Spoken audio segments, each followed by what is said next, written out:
नमस्कार, आप देख रहे हैं न्यूज 18। मैं हूं आपके साथ मेनका चौधरी। और संभल से पहले खबर, जहां पर पुलिस पूरी तरह से एक्टिव है। संभल हिंसा में शामिल संदिग्धों और आरोपियों पर पुलिस की कार्रवाई चल रही है। पुलिस की दी गई जानकारी के मुताबिक सपा सांसद जियाउर रहमान बर्ग के मोहल्ले दीपा सराय और तिमरदाय सराय के आसपास के इलाकों में तकरीबन 13 घरों में दबिश दी गई।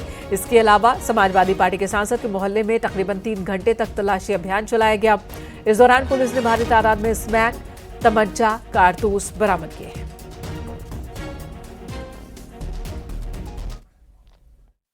इनके यहाँ से 315 बोर का तमंचा और एक मेहबर सन ऑफ यावर हुसैन, इनके यहाँ से 315 बोर का तमंचा और 2 कार्ट्रिजेज, लाइव कार्ट्रिजेज भी मिले हैं। इन दोनों को भी तमंचे हैं, इनको रिकवरी के बाद में प्रॉपर प्रोसीजर के साथ सील किया गया है और आगे की विधिक कार्रवाई सुनिश्चित की जाएगी। सर, कुछ हिरासत में भी लिए गए सर कुछ लोग? इन लोग जो भी उस समय घर में मौजूद था उनसे पूछताछ के लिए उनको थाने पे ले जाया गया है और उनकी जिस प्रकार की संलिप्तता होगी उसके आधार पर विधिक कार्रवाई सुनिश्चित की जाएगी। उसके साथ साथ यहाँ पे चेकिंग के दौरान करीबन 3 दर्जन बाइकों के चालान किए गए हैं और 4 बाइकें वो सीज भी की गई। संभल जामा मस्जिद मामले में आज कोर्ट कमिश्नर की रिपोर्ट दाखिल नहीं हुई। सर्वे रिपोर्ट के लिए 15 दिन का वक्त और मांगा गया। अब अगले 15 दिन के भीतर कोर्ट में ये रिपोर्ट फाइल की जाएगी। अदालत से समय मांगे जाने का मस्जिद पक्ष ने विरोध किया।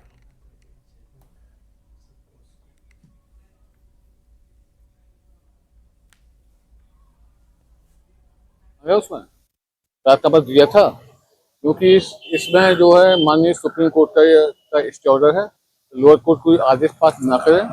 रास्ता हमारा कीप ऑन फाइल हो गया है, तत्काल रख लिया गया है। 15 दिन के अंदर हम इसमें रिपोर्ट सबमिट कर देंगे।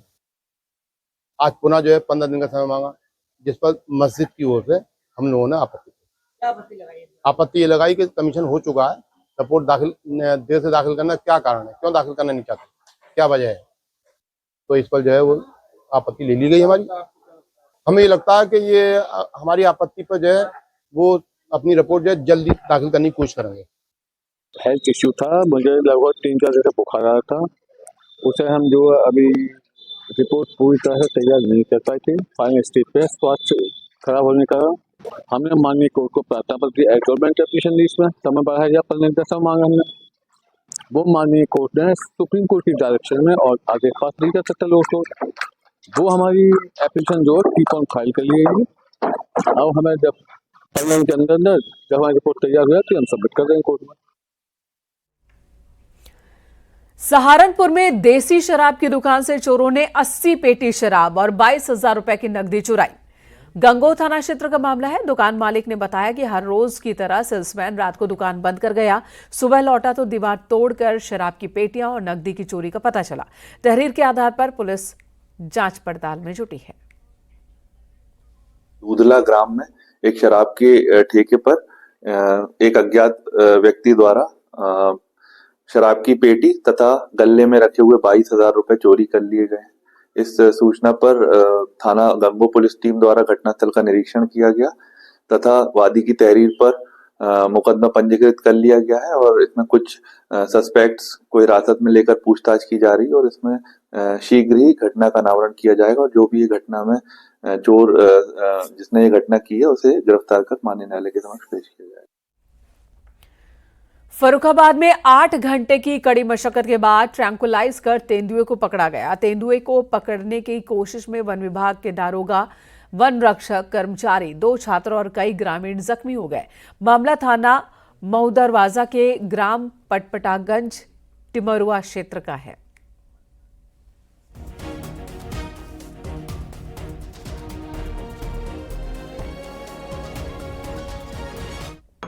सूचना मिली कि एक जो है लेपर्ड जो है किसी के घर, एक मिलिट्री के रिटायर्ड पर्सन, उनके घर के बगल में जो एक एबंडेंट बिल्डिंग है उसमें झाड़ी में छुपी हुई है और स्कूल के लिए जो है 2 बच्चे जा रहे थे मॉर्निंग में साइकिल से, उस पर उन्होंने अटैक किया। अटैक करने के बाद गांव वाले 4-5 लोग थे, वो इकट्ठा हुए, उनको भगाया। तो भगने के बाद फिर दोबारा वो वापस घूम के खेतों के तरफ से फिर आए और फिर दोबारा उन्होंने गांव वाले ने जब घेरा तो फिर दोबारा गांव वाले के ऊपर अटैक किया। अटैक करने के बाद गांव के लोग काफ़ी इकट्ठा हो गए तो फिर वो आलू के खेत की तरफ भागा और फिर हमारी वन विभाग की टीम, पुलिस, मजिस्ट्रेट सब लोग मौके पे आए। तो वन विभाग की टीम जब सर्च कर रही थी तो उसने तिवारा जो है अटैक किया है और अटैक करने के बाद 3 वन विभाग के अभी हमारे कर्मचारी घायल हो गए। बांग्लादेश में हिंदुओं पर हो रहे अत्याचार के खिलाफ पूरे देश में आक्रोश है। इलाहाबाद हाई कोर्ट के वकीलों ने सड़कों पर उतरकर अपना विरोध दर्ज कराया। आक्रोशित वकीलों ने नारेबाजी की। इस दौरान बांग्लादेश के कार्यवाहक राष्ट्रपति मोहम्मद यूनुस का पुतला दहन किया। वकीलों की मोदी सरकार से वकीलों ने मांग की है कि बांग्लादेश के मामले को लेकर दखल दिया जाए। साथ ही मानवाधिकार संगठन से भी हिंदुओं के हितों की रक्षा की मांग की गई। देखिए, हमारी जो मांग है, बांग्लादेश में पिछले 3 महीनों से 4 महीनों से लगातार जो है वहाँ पे जब से तख्ता पलट हुआ तब से वहाँ पे हिंदुओं पर अत्याचार किया जा रहा है, वहाँ उनकी हत्याएं की जा रही हैं। हम चाहते हैं कि भारत सरकार इस पर हस्तक्षेप करे और इसको चाहे संयुक्त राष्ट्र के माध्यम से हस्तक्षेप करे, चाहे स्वयं भी हस्तक्षेप, क्योंकि हमारा सशक्त नेतृत्व है। नरेंद्र मोदी जी एक सशक्त प्रधानमंत्री हैं और जिस तरीके से 1971 में मैडम इंदिरा गांधी ने बांग्लादेश का निर्माण किया था, उसी तरीके से माननीय प्रधानमंत्री जी बांग्लादेश के मुद्दे पर हस्तक्षेप करें और हो सके तो बांग्लादेश का नामो निशान अब मिटाने का वक्त आ गया है, क्योंकि ये समय पे रहने पर। बांग्लादेश में हिंदुओं पर हो रहे अत्याचार के विरोध में अमरोहा में भी विशाल धरना प्रदर्शन हुआ। अमरोहा के मिनी स्टेडियम में प्रदर्शन में तकरीबन 5000 लोग शामिल हुए। इनमें साधु संत और हिंदू धर्म से जुड़े लोग थे। प्रदर्शनकारी हाथों में तख्तियां लिए हुए पहुंचे। तख्तियों पर जागो, हिंदू एक हो जाओ, एक रहेंगे, सेफ रहेंगे जैसे स्लोगन लिखे हुए थे।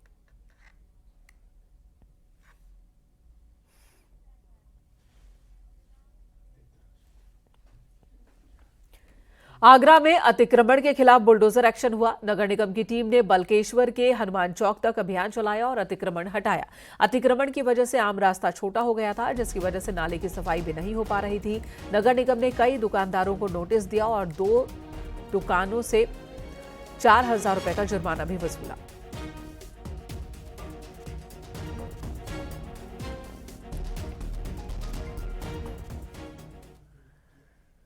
हरिद्वार में पुलिस ही ट्रैफिक नियमों की धज्जियां उड़ाती दिखी। पुलिस कर्मचारियों का एक वीडियो वायरल हो रहा है, जिसमें पुलिस आरोपियों का मेडिकल कराने अस्पताल ले जा रही है, जिसमें एक ऑटो में 11 आरोपियों और 3 पुलिसकर्मी और एक ड्राइवर सवार थे।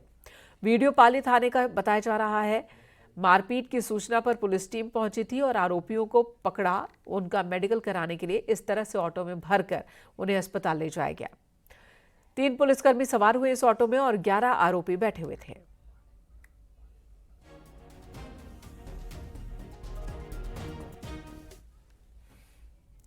कौशाम्बी में प्राइवेट अस्पताल में मां और बच्चे की मौत के बाद खूब हंगामा हुआ। परिजनों ने झोला छाप डॉक्टर पर गलत ऑपरेशन देने का आरोप लगाया।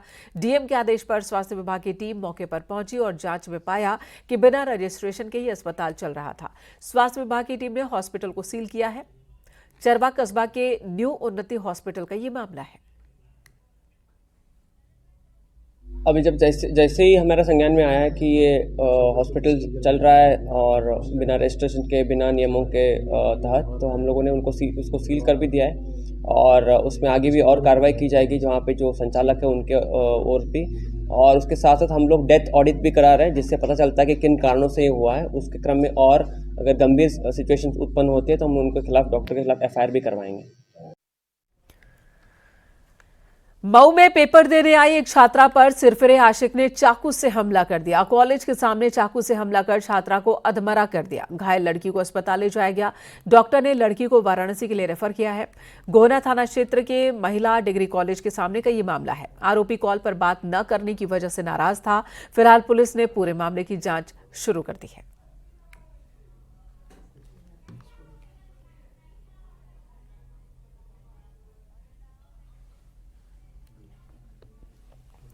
कौशाम्बी में अग्निशमन विभाग में करोड़ों के करप्शन का मामला सामने आया। आरोप है कि तत्कालीन अग्निशमन अधिकारी अशोक यादव ने 2 से 3 लाख रुपए की अवैध वसूली कर बेसमेंट और आवासीय बिल्डिंग में निजी अस्पतालों को फायर एनओसी जारी कर दी। छापेमारी के दौरान इस बात का खुलासा हुआ। डीएम ने मामले का संज्ञान लिया और एफएसओ अशोक यादव के खिलाफ जांच के आदेश दिए हैं। जो हॉस्पिटल सील किए हैं उसमें ऐसे संज्ञान में आया भी है कि बेसमेंट में हॉस्पिटल चल रहे हैं या बिना सही एनओसी के चल रहे हैं या हमारे रेजिडेंशियल बिल्डिंग में कमर्शियल का एनओसीज भी मिल रहे हैं। तो इसके हम सारे तथ्यों को लेकर हम चीफ फायर ऑफिसर को आज रिपोर्ट भी दे देंगे और उनसे पूरा डिटेल रिपोर्ट मांगेंगे भी कि किन कारणों से इनको एनओसी दिया गया और पाया जाता है कि ये गलत तरीके से एनओसी दिया गया है तो उनके खिलाफ भी हम लिख के शासन को प्रेषित।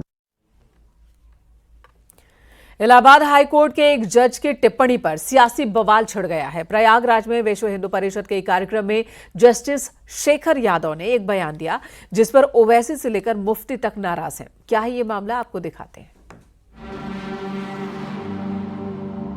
इलाहाबाद हाईकोर्ट के जज शेखर यादव की टिप्पणी पर राजनीति में बवाल मचा हुआ है। जस्टिस शेखर यादव ने विश्व हिंदू परिषद के कार्यक्रम में यूनिफॉर्म सिविल कोड पर चर्चा के दौरान टिप्पणी की थी। उन्होंने कहा था कि भारत बहुसंख्यकों यानी सनातनियों के हिसाब से ही चलेगा। हिंदू मुस्लिम विवाद पर उन्होंने कहा था कि हिंदू ये नहीं चाहते कि मुसलमान हिंदू संस्कृति का पालन करें, हिंदू चाहते हैं कि मुसलमान हिंदुओं की संस्कृति का अनादर ना करें। इसके अलावा जस्टिस ने मुसलमानों के एक ऐसे वर्ग के लिए एक ऐसे विवादित शब्द का इस्तेमाल किया जिसको लेकर ओवीसी से लेकर मुफ्ती तक काफी नाराज हो गए हैं। हाई कोर्ट के जज होकर के आप ऐसा बोल रहे हैं। कानून तो भैया बहुत संक्षक से चलता है। परिवार में भी देखिए, समाज में भी देखिए, जहां पर अधिक लोग होंगे जो कहते हैं उसी को माना जाता है।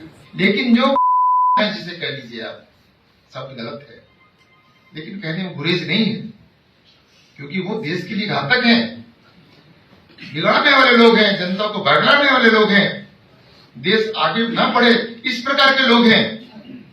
उनसे सावधान रहने की जरूरत है। हमारे यहाँ बच्चा पैदा होता है, बचपन काल से उसको ईश्वर की ओर बढ़ाया जाता है, वेद मंत्र पढ़े जाते हैं, अहिंसा के बारे में ले जाया जाता है, तमाम चीजें बताई जाती हैं।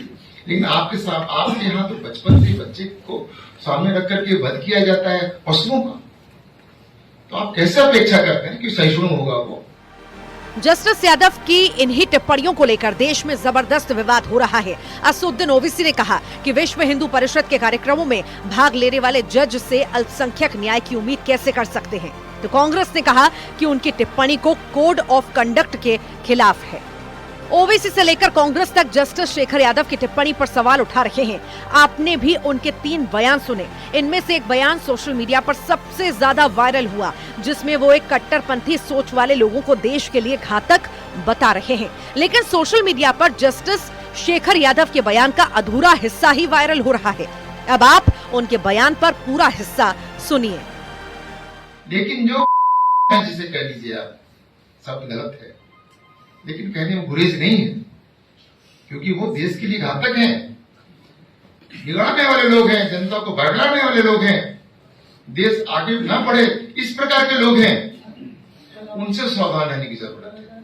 ये जो जिनकी हम बात कर रहे हैं सब बुरे नहीं है, वो सब बुरे भी नहीं है। ये जो कृतियां या बुराइयां जो हम आपको बता रहे हैं वो भी मानते हैं बुराइयां हैं। वो 4 पत्नियों के पक्ष में नहीं रहते हैं, पत्नी को तलाक, ट्रिपल तलाक के पक्ष में नहीं रहते हैं, बच्चियों को मार दिया जाए इससे पक्ष में नहीं रहते हैं। लेकिन जो जिसे कह लीजिए आप, शब्द गलत है लेकिन कहने में गुरेज नहीं है, क्योंकि वो देश के लिए घातक हैं, बिगाड़ने वाले लोग हैं, जनता को भड़काने वाले लोग हैं, देश आगे न बढ़े इस प्रकार के लोग हैं। उनसे सावधान रहने की जरूरत है। जस्टिस यादव के जो बयान वायरल हो रहे हैं वो अधूरे हैं, लेकिन उनका पूरा बयान सुनने पर समझ आता है कि जस्टिस कहना क्या चाहते हैं। लेकिन विपक्ष ने बयान पर सियासी बखेड़ा खड़ा कर दिया है, तो वहीं बीजेपी ने जस्टिस शेखर यादव को सल्यूट किया है। Bureau report, news 18।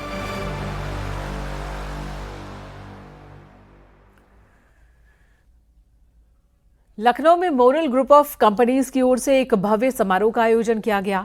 Ekana indoor stadium में भव्य आयोजन के दौरान समाज की कई विभूतियों को मोरल भारत सम्मान से नवाजा गया। इस दौरान देश भर से आए हुए कंपनी के हजारों पदाधिकारी और कर्मचारी मौजूद थे। मोरल भारत सम्मान से अंतर्राष्ट्रीय लेखक शिव खेड़ा, फिल्म कलाकार रजा मुराद, अभिनेता राहुल रॉय को नवाजा गया। और इसी के साथ इस मौके पर मोरल ग्रुप ने ग्रेट फिनश्योर नाम का एक ऐप भी लॉन्च किया। चाहिए, और कुछ तो धीमी गाड़ी चलाते हैं दूसरों को बचाने के लिए। आज घर घर में आप हैं, 15 टेलीविजन न्यूज चैनलों के माध्यम से आप घर घर में हैं। सुबह सुबह घर पर दस्तक देने वाली अखबारों के माध्यम से आप घर घर में हैं। इंस्टाग्राम और फेसबुक के सोशल मीडिया के ताकत के साथ आप करोड़ों घरों में आज पहुंचे हैं। लेकिन साथियों, मोरल की वास्तविक संपत्ति आप सब हैं। आप सबका स्वागत करना मेरे लिए बहुत ही खुशनसीबी की बात है। खबर छतरपुर से, जहां बाबा बागेश्वर के भाई शालिग्राम गर्ग ने अपने भाई से धीरेन्द्र कृष्ण शास्त्री से सभी तरह के रिश्ते खत्म कर दिए हैं। शालिग्राम गर्ग ने वीडियो जारी कर कहा कि उन्होंने डिस्ट्रिक्ट कोर्ट में इसकी जानकारी दे दी है।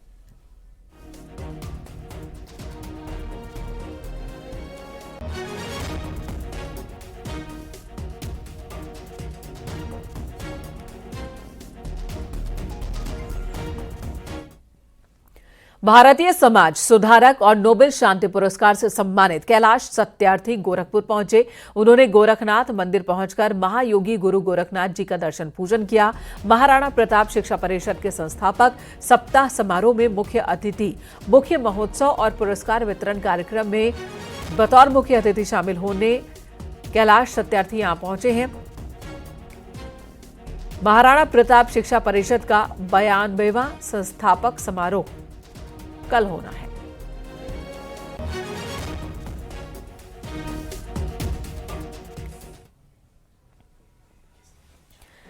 फिल्म अभिनेत्री सोनाली बेंद्रे अयोध्या पहुंची। उन्होंने हनुमानगढ़ी और राम जन्मभूमि के दर्शन पूजन किए। नेपाल की राजकुमारी भी उनके साथ अयोध्या पहुंची थी।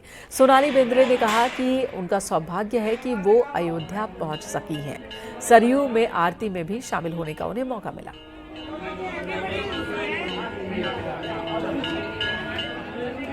संदेश क्या कहना है, बुलावा आया, हम आ गए। हम कौन होते हैं संदेश देने वाले। Thank you so much. बहुत अच्छी सुविधा है, बहुत अच्छे अरेंजमेंट्स हैं, मजा आ गया जी, बहुत अच्छी लगी। जौनपुर में कुछ मुस्लिमों ने अपने नाम में सरनेम की जगह दुबे, तिवारी और शुक्ला जोड़ लिया है। मामला किराकत तहसील के डेहरी गांव का है। नौशाद अहमद अब नौशाद अहमद दुबे हो चुके हैं। उनके पड़ोसी शेख अब्दुल्ला अब शेख अब्दुल्ला दुबे हो गए हैं। इनका मानना है कि उनके पुरखे ब्राह्मण हुआ करते थे, बाद में उन्होंने इस्लाम धर्म कबूला था। अब उन्हीं की याद में इन लोगों ने अपने नाम के साथ दुबे लिखना शुरू किया है। इतना ही नहीं, मुस्लिम परिवारों के इन लोगों ने अब गायों की सेवा भी शुरू कर दी है। नौशाद अहमद दुबे। नौशाद अहमद दुबे, कब से आप दुबे हो? 2 साल से अपने टाइटल पे दुबे लिखे। क्यों लिखने लगे दुबे, क्या कारण? जब से मैं विशाल भारत संस्थान से जुड़ा और गुरु जी के विचारों को सुना, तो हमें ये लगा कि देश के अंदर अगर अपनी जड़ों का मूल नाम लिखा जाए तो आधी नफरत तो यूं ही खत्म हो जाएगी। और गुरु जी के कहने पे कि भाई आप आगे आइए, इस चीज को आप आगे लाइए, हमने अपना नाम दुबे टाइटल लिखना शुरू किया। और मेरे मन में बचपन से ये चीज थी और इसलिए मैं अपने नाम के आगे से नहीं, मुझे ऐसा लगेगा कि हाँ यही अल्लाह के हिसाब से सही है तो हम करेंगे। अभी तो मुझे नमाज सबसे बड़ी अहम चीज लग रही है। हमको लगता है कि इस्लाम दुबे लोग पूजा पाठ करते हैं महाराज। तो दुबे हम मुस्लिम हैं जरूर, लेकिन हम मुस्लिम है जरूर, लेकिन हमारा दीन है दुबे। जी हाँ, नौशाद दुबे के हम जब मकान पर पहुंचे हैं और आसपास के जितने लोगों ने अपने नाम के आगे टाइटल में दुबे रखा है, पंडित जी रखा है, अन्य हिंदू धर्म का टाइटल अपनाया है, उन सब से जब हमारी जो है बात करने का हमने प्रयास किया कैमरे पर, न्यूज़ 18 के कैमरे पर, तो किसी ने कुछ भी बोलना अपने आप को ज़रूरी नहीं समझा। सिर्फ तो सिर्फ एक ही मकसद है, टाइटल रखना। यहीं तक बात सही है। बाकी जो भी खबरें मीडिया में चल रही है वो पूरी तरह से निराधार इनकी नज़र में चल रही है। मनोज सिंह पटेल, न्यूज़ 18, जौनपुर। कौशाम्बी में तेज रफ्तार का कहर दिखा। तेज रफ्तार स्कॉर्पियो ने बाइक को टक्कर मार दी और हादसे में 2 लोगों की मौत हो गई। हादसे में एक शख्स फ्लाईओवर से नीचे रेलवे ट्रैक पर जा गिरा। स्कॉर्पियो सवार शराब के नशे में थे। हादसा सैनी थाना क्षेत्र के सिराथू ओवरब्रिज पर हुआ है।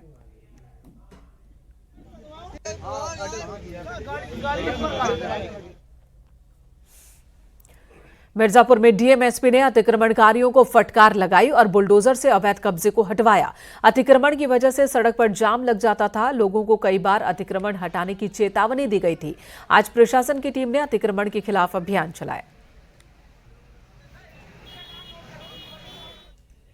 विभिन्न इलाकों में व्यापारी समुदाय के द्वारा और विभिन्न जनपद वासियों द्वारा जो है ये कहा जा रहा था कि यहाँ पर जाम की भी समस्या है और हम लोगों के द्वारा भी इसको ऑब्जर्व किया गया है कि जो सड़क की पटरी पर अतिक्रमण के कारण जो दिन का समय होता है उसमें जाम की समस्या होती है। तो जिसको लेकर आज नगरपालिका, तहसील, पुलिस और प्रशासन की टीम के द्वारा अतिक्रमण मुक्ति का अभियान चलाया जा रहा है। और मेरा सभी व्यापारी भाइयों से अनुरोध है कि जो है आप लोग नाली के पीछे ही अपना सामान रखें और सड़क की पटरी पर किसी प्रकार का अतिक्रमण न करें, ताकि जन सामान्य को आवागमन में असुविधा ना हो और जाम की समस्या से भी हमारे शहर को निजात मिल सके।